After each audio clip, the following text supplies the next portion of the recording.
Quando você fala em fusões e aquisições, só aí já tem duas categorias, tem fusão e tem aquisição.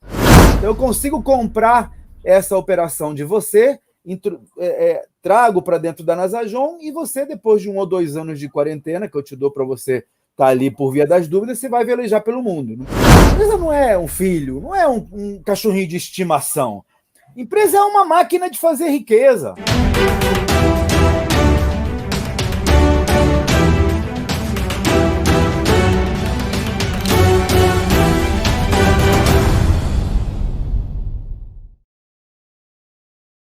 E hoje eu converso com o Guilherme Braz sobre como comprar e vender empresas. É esse o título, Guilherme? Isso aí é uma das coisas que a gente vai discutir aqui, né? Eu gostaria muito de aproveitar a sua experiência e aprender contigo teus conceitos. Nós temos um processo hoje de compra de empresa que muito se fala e poucas pessoas sabem lidar com ele, que seria M&A, né? Em bom português, fusão e aquisição. Isso. E eu queria saber contigo o que são esses processos, né? Como é que uma empresa passa por esses processos? Como é que a gente pensa neles de forma estratégica hoje nesse jogo? Olha só, são coisas diferentes. Eu vou separar aqui em 3 categorias, mas, na verdade, é um arco-íris de categorias, né? Quando você fala em fusões e aquisições, só aí já tem 2 categorias, tem fusão e tem aquisição. Quando é que você faz uma fusão? Quando tem sinergias. Então, se você tem um setor, você faz, sei lá, imagina que você tem uma empresa que é especializada em suporte técnico, faz muito bem suporte técnico. E eu tenho uma empresa especializada em desenvolvimento de software, faço muito bem desenvolvimento de software. Faz todo sentido a gente se juntar, porque aí eu vou fazer desenvolvimento de software, você vai fazer suporte técnico, e a gente economiza em diretor, em gerente, em instalações, a gente tem uma sinergia em cima de uma complementaridade.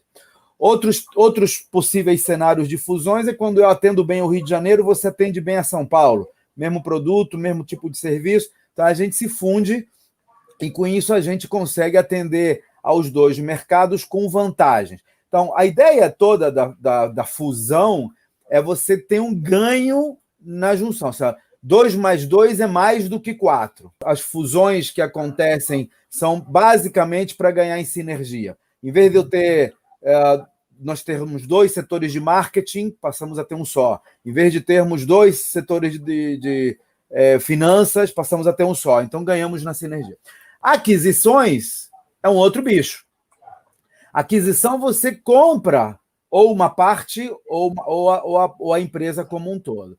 Quando você compra a empresa como um todo, é porque ela tem alguma coisa que te interessa e que você pode absorver sozinho. Digamos que você tem uma tecnologia qualquer aí, que você criou uma equipe para desenvolver, você, Guilherme, não é parte importante nessa operação, então você contratou os desenvolvedores, definiu os roteiros, os caras definiram, então tem um time que toca essa operação, mas que você não toca. Então eu consigo comprar essa operação de você, trago para dentro da Nasajon e você, depois de 1 ou 2 anos de quarentena, que eu te dou para você estar ali por via das dúvidas, você vai velejar pelo mundo. A marca vai trocando aos poucos até que vira a marca principal. Pois é, né? Então a fusão é um risco de perda de marca também, né? Então, olha só, risco não. Se você, por exemplo, digamos que eu me fundisse hoje com uma Google ou com uma IBM, certo? Digamos que fosse uma troca de ações. Eu vendo ações da Nasajon e fico com 0, algo por cento das ações da Google. Cara, tá tudo bem. A Nasajon vai desaparecer como marca, vai desaparecer como empresa, mas eu vou virar acionista da Google com vantagens por ter feito a troca com ações. Então, às vezes, isso daí é positivo, isso daí é bom. Aliás, é um dos cenários como eu vejo que algum dia eu possa vender a Nasajon, porque, de outra maneira, a empresa leva meu sobrenome. Então, eu vender a minha empresa para um terceiro com o meu sobrenome junto vai ser complicado. Eu criei uma barreira. Uma coisa que eu não recomendo para as pessoas, por exemplo, é montarem empresas vinculadas ao seu nome. Que é muito interessante, né? Porque quando você põe a marca, você associa aquela empresa como uma parte de você. E, na verdade, isso não é o que a gente quer. A gente quer criar uma empresa que a gente só realiza mesmo quando vende uma empresa, não é verdade, Cláudio? Você considera essa situação também? Você tem dois setores, duas situações. Você vê, por exemplo, o caso do Ivo Pitangui.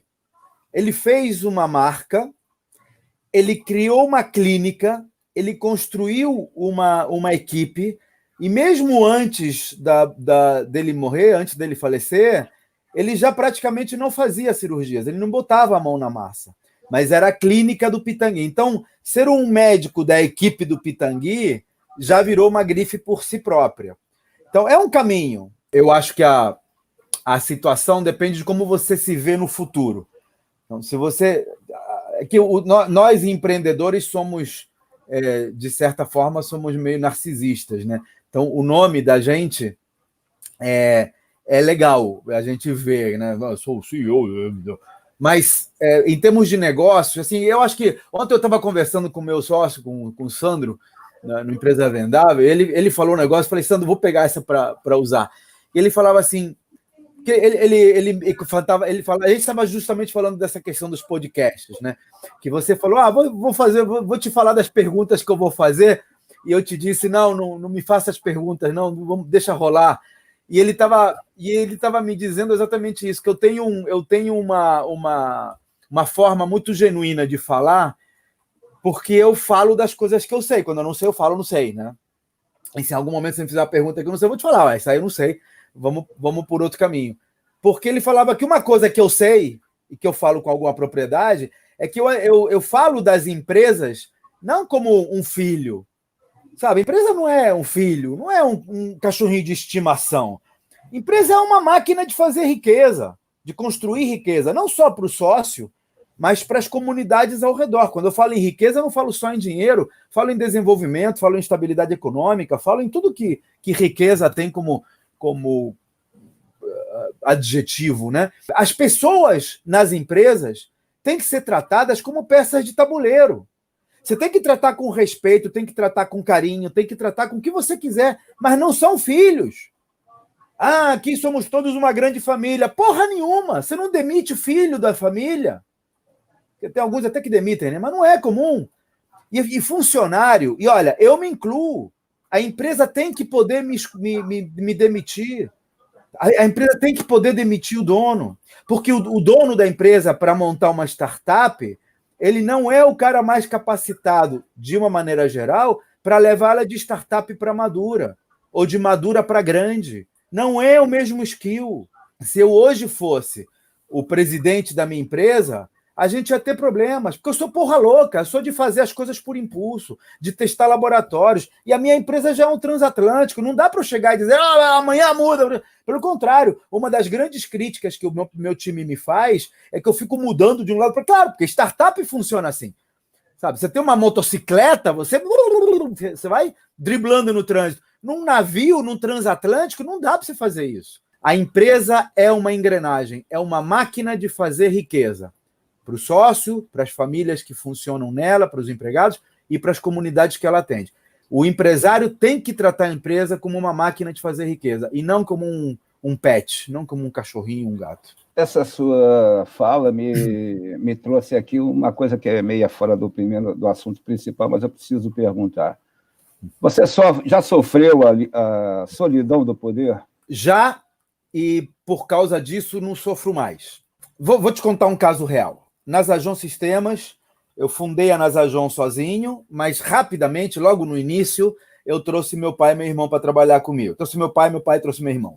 Em determinado momento da nossa história, lá para 95, 96, eu achei que eles estavam me freando. Falei, cara, vocês estão me freando. Porque é o que eu te falei, eu tenho um perfil de startup, eu tenho perfil de porra louquice, né? De fazer por impulso. Bom, e eu perdia sempre, quer dizer, sempre. Na minha percepção era sempre, eu ficava irritado.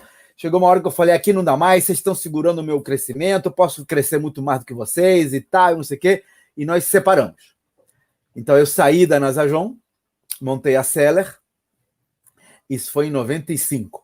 E assim, foi muito engraçado, porque a Nasajon vinha numa curva crescente, mas é uma linha reta. A Nasajon sempre cresceu meio que como uma linha reta, não é uma hipérbole, é uma linha reta. A Nasajon é uma linha reta, dá 38 anos uma linha reta. E assim, em dois anos, eu decupliquei o tamanho da Seller. Nós separamos, ficamos com meio a meio do faturamento. A Nasajon continuou na sua linha reta, não mudou, e eu fiz isso. Ó. Eu cresci 10 vezes em 2 anos. Só que rápido, né? Só que aí, deixa eu desenhar aqui para você. Aqui está a linha base, aqui está o crescimento da Nasajon, e eu fiz isso aqui na Seller, tá? Só que, num determinado momento, eu comecei a fazer isto. Eu comecei a errar, cara, porque eu me achava o dono da cocada preta. Falei, puta, eu sou o Midas. Aconteceu com investimentos também. Os meus 3 primeiros investimentos foram foda. Só que aí eu comecei a fazer merda, porque eu comecei a fazer as coisas sem pensar. E aí eu percebi o seguinte, que eu preciso de um freio. Eu preciso de um contraponto. Eu preciso de um sócio que me diga, Cláudio, vamos mais devagar. Sabe, tô te ouvindo, vamos ouvir teus argumentos, ouve você os meus. E foi quando eu decidi, então, juntar com a Nasajon e tive a presença de espírito de fazer uma conta de chegada e a gente se encontrou aqui de novo. Então, uns 3, 4 anos depois, nós nos juntamos outra vez, juntamos Trapi, fizemos uma fusão, respondendo a tua primeira pergunta, e aí fundimos a Seller com a Nasajon e nos transformamos no que somos hoje, que é um grupo empresarial, mas com os sócios todos respeitando. Olha, foi a melhor coisa que a gente fez. Sabe quando tem esses casamentos? Você deve conhecer alguém que divorciou, ficou 1 ano na rua e depois juntou de novo. E aí não separa mais, bicho, porque aí você já viu. Porque o que acontece é que o ser humano é um eterno insatisfeito. Então a gente sempre acha que a galinha do vizinho é mais gorda. E aí, quando você separa e vai procurar a galinha do vizinho, você vê que, na verdade, você trocou 6 por meia dúzia, ou que você era feliz e não sabia. Então, a partir daí, eu comecei a procurar, em todos os meus negócios, comecei a procurar sócios que me servissem de contraponto. Alguns foram majoritários, outros foram minoritários, sempre tinha um desempate, e mesmo quando eu montei sociedades em que eu tinha o poder de controle societário, eu dava um jeito de não ter o controle votacional. Porque você pode fazer uma sociedade em que você tem 70% do negócio, mas só tem 50% dos votos, por exemplo. Então, é isso que funcionou para não ter essa solidão do poder. Como é que foi gerenciar esse ego? Como é que foi pedir para voltar? Como é que foi a experiência emocional de ter percebido, como um bom empresário que você transparece, que você estava fazendo merda e que tinha que recuar, e como é que você ia se reaproximar daqueles que, de certa forma, você deixou, né? Que você disse que eles estavam te tolindo. Deve ter sido um exercício de humildade muito interessante. Na época, foi um exercício de sobrevivência. Eu vi que eu sozinho ia me ferrar. E que eles não eram tão freios como eu achava antes. Tanto que a gente voltou numa situação... Nunca mais gritei com eles. Eu gritava com eles nos corredores, cara. Eu era bipolar. A mim compete tomar a atitude, decidir e fazer. Mas se eu conseguir não imaginar como vai ser o resultado, fica muito mais fácil de aceitar o resultado que virá, seja ele qual for. Então, um pouco trazendo para o nosso exemplo de hoje, se eu conseguir não controlar o resultado desta live, sem querer saber de antemão quais são as perguntas, ou querer saber quantas pessoas vão assistir, ou querer saber qual vai ser o resultado, se eu conseguir isso, então o que vier vai estar bom. Sabe? Se eu tiver uma pessoa assistindo, já é melhor do que eu conversar contigo em off. Então, essa não preocupação com a expectativa, mas fazendo o melhor de mim para que o resultado seja o melhor possível, faz com que eu fique muito mais sereno. Isso, aí, então, eu não tenho fome, eu não brigo com as pessoas, eu estou muito mais zen. Ainda não estou zen e ainda não controlo, mas está muito melhor do que já fui no passado. Mas você manteve o destino da empresa, você sabe onde a empresa tem que ir. Você sabe aquele destino lá, mas você não vai ter mais a rota que você esperava. E você teve a flexibilidade de mudar essa rota para manter a empresa dentro de um destino visível, no horizonte visível. Como é que foi isso? Como é que foi essa tomada de decisão? Então, mais do que destino, porque o destino também pode mudar, tá? Eu já vi muita empresa mudar o seu objetivo, a sua visão empresarial. O que não muda, ou não deveria mudar com muita frequência, são os valores dessa empresa. Vou te dar um exemplo. nós vendemos software de gestão empresarial. Mas o que nos define como empresa não é essencialmente o produto, que é um bom produto, senão a gente não vendia, mas o que nos define como empresa é o atendimento pós-venda. Se você perguntar na Zajon é um ótimo produto, é um ótimo RP, é completíssimo e tal, mas é uma empresa que tem 98% de clientes que se declaram satisfeitos ou muito satisfeitos com a empresa. Aí você diz, isso foi planejado? Não, isso é característica nossa, característica que vem da família, que vem, enfim, é o DNA da empresa. Isso você não planeja, isso você executa, você aplica, isso você percebe. Qual é a tua vocação, que é um dos pilares da empresa vendável? Qual é a vocação? Eu sou bom nisso, sabe? Eu gosto de fazer isso, eu gosto de artes. Cara, então vai trabalhar em artes. Não adianta você querer ser engenheiro. Se você tem tendência, tem vocação para artes, não é na engenharia. E o vice-versa. Se você tem vocação para engenharia, não é sendo artista. A nossa vocação como empresa é para o respeito, para o atendimento. Eu tenho úlcera quando um cliente reclama. Tem 4 mil clientes, tem 1.200.000 pessoas que recebem folha de pagamento pelos nossos sistemas. Quando um reclama, a gente já ativa a diretoria inteira. Uma vez eu contratei um diretor que vinha do setor de telecom. Telecom é um setor assim, conhecido, não muito conhecido pelo cuidado com o cliente, né? Todas as telecoms são líderes em Reclame Aqui, para você ter ideia. Você entra no Reclame Aqui, a Nasajan, não sei agora, porque isso muda toda hora, né? Mas se tiver 1, 2, 3 reclamações, tem um monte que a gente não tem nenhuma. E aí, esse diretor, ele tinha uma visão diferente da nossa. Ele falava, não, para crescer, você tem que ser capaz de lidar com essas coisas. Vai tratar a tua úlcera com algum antiácido. E durante o período em que ele foi diretor, a gente cresceu, mas cresceu trazendo mais reclamações para a empresa. O nosso NPS caiu, o nosso, assim, dentro de limites aceitáveis, mas a gente fica nervoso com isso. E eu, em várias ocasiões, eu cheguei fulano, você tem que fazer diferente, não pode, a gente não está... Olha só, você não vai me ensinar a fazer as coisas, isso aqui. E é o que eu digo hoje, no Empresa Vendável, eu costumo dizer para os empresários, olha, quando você contrata alguém para fazer alguma coisa, tem que deixar esse cara fazer o que ele sabe fazer de melhor, do jeito dele. Não dá para você ter um diretor e você dizer para ele como dirigir. Não dá para você deixar alguém dirigir o carro. A pior coisa que tem é o marido que deixa a mulher dirigindo o carro e fala, faz assim, faz assim. E eu era assim. Hoje eu fecho os olhos, fico zen. Na empresa é a mesma coisa. Ou você deixa o cara dirigir e vai ouvir música, vai ler um livro, olha para fora, curte a paisagem, entendeu? Ou tira esse cara e bota um outro que você confie, bota um outro motorista. E foi o que eu fiz. Depois, na terceira vez, a gente falou, tira esse cara, bota outro, que aqui não está dando. Então, eu hoje, por exemplo, quando eu vou contratar diretores ou gerentes que não vêm de dentro da empresa, eu cuido muito para ver não só a característica, a habilidade dele, mas também qual era o setor em que essa habilidade foi aplicada. Porque há setores... Eu nunca mais vou contratar alguém que veio de telecom, porque eu já sei que não está alinhado com os valores da minha empresa. Entendeu? Tem que ser alguém que esteja alinhado com valores. Valores não mudam, a tua essência não vai mudar. Se você é um cara que respeita os animais, você não vai poder trabalhar numa empresa que vive de fazer testes em animais.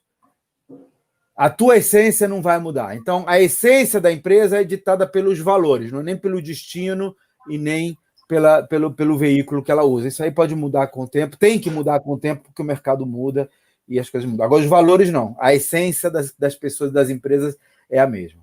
Os valores criam uma cultura e que você se sentiu até, eu acho que aviltado com a cultura que ele tentou impor a você para crescer, né? Crescer a qualquer preço.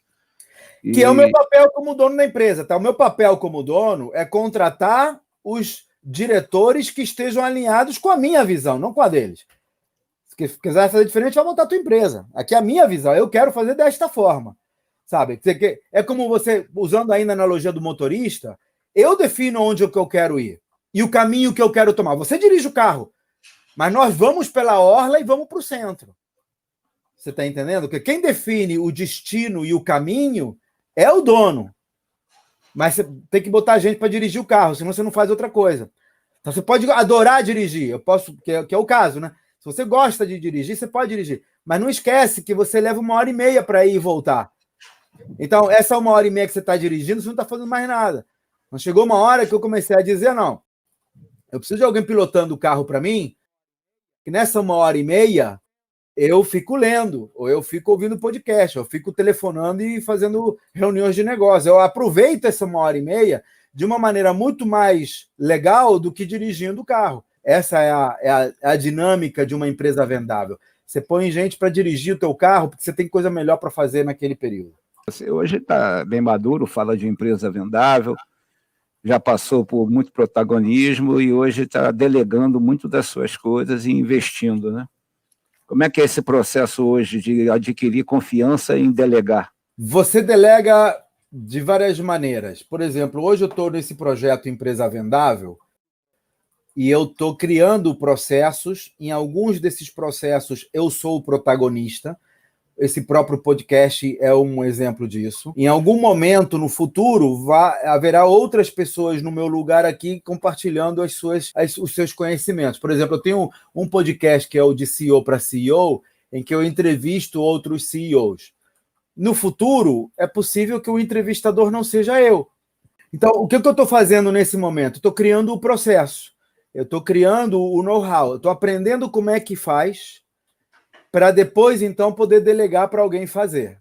Esse é o processo, é um dos processos de delegação. Outro processo de delegação é o seguinte, olha, eu preciso editar o vídeo. Então, eu não preciso aprender a editar o vídeo. Eu contrato um editor e boto o cara para editar. Eu gosto ou não gosto do resultado, eu cobro o resultado. Então, quando você entende que o que interessa é o resultado, é o destino, não é tanto o caminho, você consegue delegar com mais facilidade para o cara que diz que sabe fazer aquilo. Mas, em todos os casos, acho que vale a pena criar indicadores de desempenho. E aí, a primeira pergunta que você tem que fazer é o seguinte: o que eu quero com essa delegação? O que eu quero? Qual é o resultado que eu espero com essa delegação? Eu espero economizar tempo? Então, se eu espero economizar tempo não importa se esse cara vai fazer a coisa 10 vezes mais lento. Porque mesmo ele fazendo 10 vezes mais lento, o meu tempo está salvo. Então, se ele me custar mais barato, mesmo que ele leve 10 vezes mais, está valendo. Então, isso é uma maneira de você delegar sem pressão, sem ficar angustiado, porque o cara está fazendo diferente do que você está fazendo. E você pode até ensinar o cara, não, olha só, se você fizer desse jeito aqui, você vai mais rápido. Ele pode dizer, legal. Ou então ele pode dizer, mas eu prefiro fazer com esse jeito aqui. Faz com a direita, mas o cara é canhoto, deixa ele fazer com a esquerda. O que importa é o resultado. E quando você avalia uma empresa para investir, lógico que ela tem que ser vendável inicialmente, né? Quando você quer comprar algo, quando você quer influenciar nas decisões daquela empresa, né? Que método você usa? Você procura aquisição ou procura investimento anjo? Eu estou investindo em negócios que a gente absorve depois na Nasajon, e aí é uma aquisição, e eu estou investindo em negócios em que eu posso ajudar a crescer, não só com dinheiro, mas principalmente com know-how ou com infraestrutura. Então, hoje eu procuro negócios onde eu possa aportar alguma sinergia, ou pela Nasajon, ou pelo Cláudio, pela minha audiência, ou pelas coisas que eu sei fazer, que eu posso ajudar, porque o capital pelo capital em si, ele é burro. Por isso que a gente chama de smart money, né? O dinheiro inteligente é o dinheiro que vem junto com o conhecimento. E é smart para os dois lados. Para o cara que recebe, porque o dinheiro é o mesmo, independente de ser de um banco ou de um investidor, mas se o investidor puder aportar, além do dinheiro, puder aportar know-how, puder aportar tecnologia, puder aportar clientes, puder aportar canais de distribuição, puder aportar tecnologia, então tanto melhor, né? Então esse é o tipo de investimento que eu procuro fazer. Mas, de uma maneira geral, eu hoje procuro investimentos que sejam divertidos, que seja legal, que eu ache gostoso trabalhar com o cara. Não quero mais empresas só porque tem sinergia ou só porque são bons negócios. Foi muito, muito interessante todas as questões aí. Eu quero que você fale um pouco sobre os riscos. Além desses riscos culturais, né? Digamos aí que eu queira fazer uma fusão com uma empresa, o que a gente tem que fazer para diminuir os riscos? Você tem dois caminhos, Guilherme. O primeiro caminho é você se blindar como pessoa jurídica. Então, isso implica em você fazer uma empresa.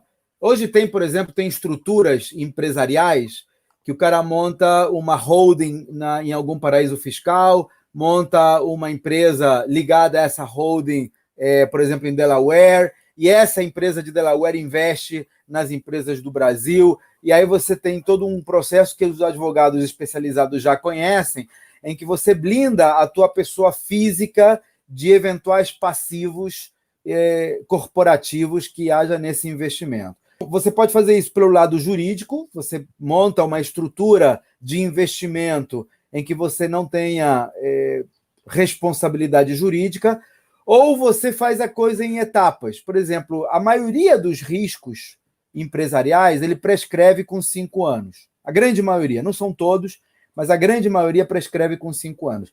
E, de outra maneira, em 5 anos você já sabe de coisas que você não sabia antes. Então, durante 5 anos, tem estruturas de investimento que você pode investir reduzindo o teu risco. Eu, por exemplo, hoje, em quase 100% dos casos, no primeiro ano, nos primeiros 2 anos de investidor, eu invisto mediante mútuos conversíveis. Então, mútuos conversíveis é um contrato particular que tem validade jurídica, mas eu não faço parte do contrato social da empresa. Eu invisto, mas eu tenho, na verdade, um contrato particular que diz que você é obrigado a me vender uma parte da empresa em troca de tanto que eu invisto. E eu exerço esse mútuo em certas situações. Eu posso exercer até 2 anos, até 3 anos, ou se você for vender a parte da empresa, enfim, tem aí são detalhes que não cabem aqui. Tem outras estruturas em que você faz o investimento, principalmente na fusão, que você troca a ação, mas você troca um tipo de ação que não te compromete. Numa SA, por exemplo, você tem vários tipos de ação possíveis. Você tem a ação preferencial, tem a ação ordinária, são as mais conhecidas. A ação que tem direito a voto, ela também tem uma responsabilidade. E a ação que não tem direito a voto, que é a ação preferencial, ela tem menos responsabilidade. E você pode fazer esse poder, você pode criar um tipo de ação que te dê direitos como acionista sem te dar responsabilidade sobre, principalmente, a parte antiga. Então, dá para brincar com essas coisas. Uma das empresas que eu participei, que eu investi, que era uma empresa de um setor que eu não conhecia, então eu fiquei meio tenso de investir nela, e fiz bem, porque aconteceram algumas coisas nessa empresa. Então, eu investi utilizando um instrumento chamado Fundo de Investimento em Participações. Nós fizemos um fundo de investimento, que aí eu não tinha praticamente nenhum passivo, nenhuma responsabilidade. Então, eu tinha voto no fundo, mas o responsável legal ou tributário era o fundo, entendeu? E aí, então, é uma estrutura que é um pouco mais cara, mas o valor justificava. A SA é uma estrutura perfeitamente válida e hoje é muito mais fácil fazer uma SA do que era no passado. Então, assim, mas tem várias ferramentas para você fazer investimento. Depende do tamanho do investimento, das pessoas que estão investindo contigo, do quanto você conhece do investido e do quanto você quer participar da gestão. Essas são variáveis que têm que entrar na decisão do mecanismo, do veículo que vai ser utilizado para o investimento. Sensacional, Cláudio. Eu acho que a gente já está chegando aí ao tempo limite, né? Já chegamos. Já estamos aqui conversando há quase 1 hora. Eu agradeço muito o seu compartilhamento de aprendizado aí, me sinto privilegiado de poder ter conversado com você sobre esses assuntos e ter a sua visão empresarial, né, de 38 anos aí nessa batalha, com erros, acertos, né? Você expôs as suas vulnerabilidades quando tomou uma decisão de recuo, quando era necessário, entendeu o momento de sobrevivência que você iria passar, e conseguiu controlar muito bem, gerir o ego, e hoje procura cada vez mais gerir o ego aí com a sua meditação, com o seu lado espiritual, sem ser um lado espiritual religioso, mas hoje eu acho que todo mundo tem que procurar ter esse né, esse quociente espiritual para poder lidar com as situações do dia a dia, de um empreendedor, de um empresário, seja até mesmo de quem está trabalhando aí. Muito obrigado. Legal, Guilherme. Vamos marcar outro quando tiver algum tema específico. Foi um prazer estar contigo aqui e até a próxima. Até a próxima.